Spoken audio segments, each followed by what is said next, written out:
Good afternoon, I'm Alan Unell, and this series of videos is Healthcare Advocacy, where we address problems in the healthcare system and then take actions to try and make a better system for everybody. Today we're going to talk about hospitals and charity care, but before we get started, down below in the YouTube description box will be a link to today's Healthcare Advocacy newsletter, which is the text for this video. And all of the links and the studies, and I have a whole bunch of graphics and links to legislation, a whole bunch of stuff. It's all in there. We will have a bunch of actions to take today, and I will put them separately in the description box so they're a little easier to reach. You can also subscribe to the Healthcare Advocacy newsletter for free and get these delivered as emails into your inbox every day. So let's talk about charity care. I've written about this over and over again in the past, and in fact I include a link in the newsletter to one of my previous newsletters that has an awful lot of data on the subject.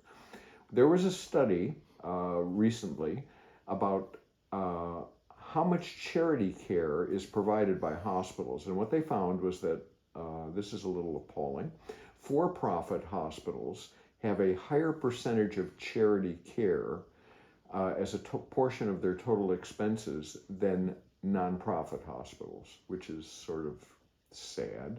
For large hospitals, the average percentage of charity care in a for-profit situation was 3.72% and about 2.6% for the nonprofits. That just does not seem fair, does it?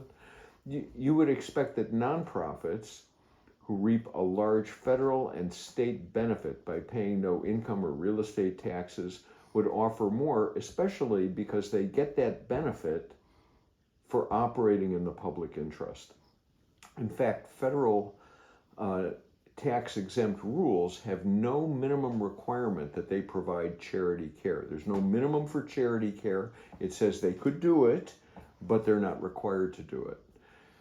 Senator Bernie Sanders released a report on the subject of nonprofit hospital charity care, and of course, link to the report in the newsletter.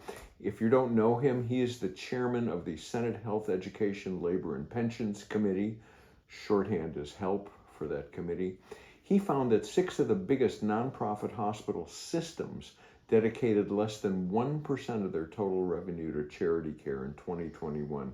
So what should be a key criteria for maintaining tax-exempt status is pretty much ignored. Unfortunately, it is also ignored in most states. They don't have rules that address a minimum charity care. And it gets worse because so many of these hospitals choose to operate as predators and refer patients to collection when they can no longer pay their bills, instead of offering them help with the bill, charity care. One study that was actually mentioned in the Bernie Sanders report found that in 2017, tax-exempt hospitals billed patients $2.7 billion when, according to their own rules, they should have been eligible for charity care. That's just predatory. Anyway, hospitals make it hard to figure out how to access charity care that they're supposed to offer. And I do include in the newsletter a link to the reference for that report. If you actually go to the report, the reference is number 12 at the back of the report. Anyway, the state of Washington took action on this recently. What they did is they changed the law in the state of Washington so that they don't require a minimum charity percentage of income. What they did is they said, if you've got patients and their income level is below a certain amount, then you have to offer them to them.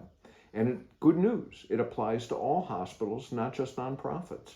And I include a link to Washington's charity care law in the newsletter. And there's also a chart from the Attorney General's website, which I paste into that newsletter, that indicates at what level income you can expect to receive what benefits. That website, if you're interested, if you're in Washington, also happens to have a calculator so you can figure out how much a hospital is supposed to offer you in help. Now, one of the bigger hospital systems in Washington is Providence. The Attorney General's office investigated recently, and they found that Providence created barriers for thousands of patients who were legally entitled to financial aid for their medical bills. They not only failed to notify patients about this financial assistance, as the law requires, but they kept collecting payments, and they sent lots of these vulnerable patients to collection, to debt collectors. Charming. One of Providence's own employees summed it up pretty well. They said, "This practice is sending the poor into bad debt." Providence lost a case against the state of Washington. Good news. And they now must pay $157.8 million in refunds and debt forgiveness for almost 100,000 people in Washington. That's how big this was. Patients will receive checks in the mail or a notice that their account balances have been written off. If patients have questions about it, about this resolution, they should contact Providence directly. And here's the phone number, 855-229-6466. That's 855-229-6466. Don't contact the Attorney General's office because they don't maintain patient data.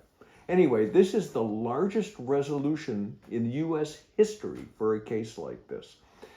You know, it would be nice if all states had such a law. Or better, it would be nice if we had a federal law that operated like this. It'd be better if we had universal health care. Okay, anyway, here's an action that we can all take. It's really easy. We can let our elected representatives in Washington, D.C. know about this problem and let them know that a law like the one in Washington State is a pretty good way to go. The contact information for your members of Congress and senators is in the resources section, or you can use RESISTBOT, my favorite, on your cell phone to send an email. All you have to do is send a text message to 50409, and the message is SIGN, S-I-G-N, and then the code you put in afterward is PAACMD. So it's SIGN space PAACMD. Send that to 50409. And here's the message you'll send. I'm your constituent, and I want you to know that hospitals, especially tax-exempt nonprofit ones, do a poor job of offering charity care. Washington State has a new law that forces hospitals, all of them, to offer assistance to those with low incomes. And I won't mention it, but there is a link to the law so that they or their staff members can go and read it. I want you to consider implementing this at the federal level. At the very least, apply it to those that get federal tax exemptions, those hospitals, since there is no minimum for charity care in the IRS code. Thank you. Now look, here's an extra credit action we can take, but only if you don't live in Washington State. You can contact your state representatives and ask them to implement a law like the one in Washington. Again, their contact information is in the resource section. The link to the Washington Charity Care Law is also in the sample text below, so if you wanted to send them an email, you could just cut and paste and put this in. I'm your constituent, and I think it's horribly unfair that hospitals engage in aggressive bill collection techniques against those that have no way to pay. I want you to consider implementing a law like the one in Washington State, the Charity Care Law, that mandates financial assistance based on income level. Here's a link to the law. Thank you. That's pretty easy. You could do that. And here's a last action if you have some extra time. This one's just a nice thing to do. We can send an email to Bob Ferguson, Washington's Attorney General, and thank him for successfully retrieving so much money for low-income Washingtonians from the Providence hospital system. I'll include a link to his contact page. He doesn't operate with email, he has a contact page. And you can just send a sample email like this. Congratulations, Attorney General Ferguson, on successfully retrieving so much money from the Providence hospital system for low-income Washingtonians. The charity care law in Washington should be enacted nationwide. Thank you. That's it. It's easy. Down below, you can like, share, and subscribe. You can subscribe for free to the Healthcare Advocacy newsletter. put comments in the comment field, or if you have suggestions for things you'd like me to research, I'm delighted to do it. You can put it there, or send me an email at healthcareadvocacy1@gmail.com. That's it. Have a great afternoon. We'll talk later.